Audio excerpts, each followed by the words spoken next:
The EU announced its May inflation numbers today at 8.1%, largely on the back of a 39% rise in energy costs. And this week, we watched European leaders gather in Israel for talks on securing Israel's gas. Joining us from Israel is Senior Advisor at Kroll, Dr. Ephraim Khalamish. Thanks so much for joining us today, Dr. Ephraim. Now, today, France said it hasn't received Russian gas in 3 days. Italy says it's receiving half of what it should be. We know Israel plans to ship gas to Europe through the East Med pipeline. How will this really help the energy crisis and help prices? Thank you very much, Ramya, and I'm very excited to be here. So the Israeli gas story has really changed the region, the East Med region, for the last couple of years. But this is the first time that there is a real opportunity for Israeli companies to export gas and to help so many European economies. I think here the new geostrategic reality pretty much forced Europeans to start negotiating with the Israelis to buy new gas resources. In the past, the focus was on long-term operational challenges of building some of these pipelines. Now I think the focus is on actually getting the access to the gas and making sure that the price is a little bit more affordable than global markets. So I think what we're going to see over the next couple of weeks and months, more and more transactions which drive Israeli gas towards other markets like the European market. And how soon do you think a significant amount of Israeli gas could be exported to Europe?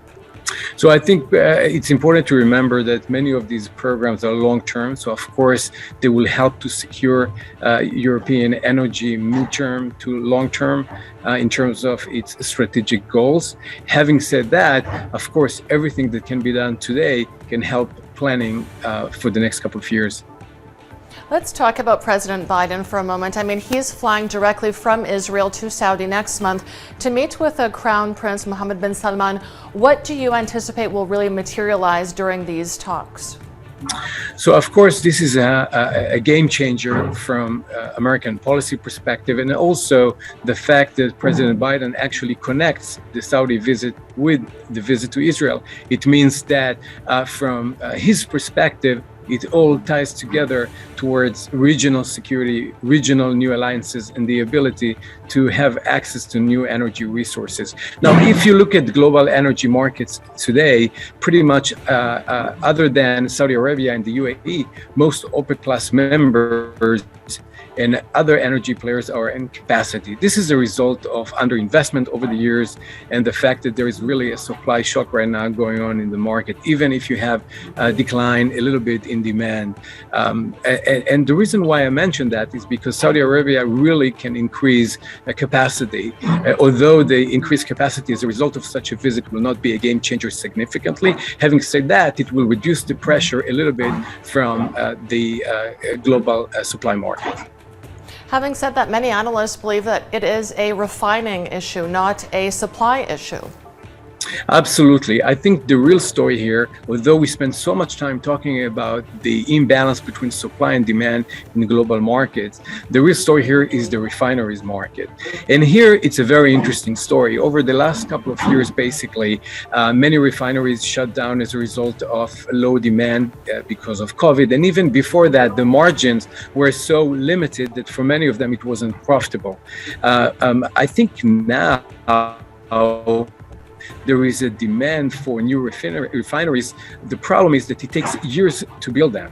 And if you make those decisions today, you will only see the results in a few years. So basically right now, if you want to improve the performance and the efficiencies of the existing refineries, you're talking about refineries that have been built over the last couple of years. And unfortunately, there aren't too many of them. So I think not only in Saudi Arabia, just in general, we've seen this trend of new refineries in new emerging markets in Africa and other parts of the world, because, as I mentioned before, in the Western world, many refineries, unfortunately, haven't been as productive.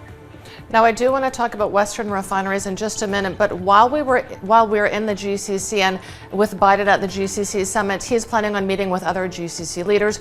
Who do you anticipate he will hold talks with, and what potential outcomes could come of those talks, in terms of boosting regional and international trade and investment?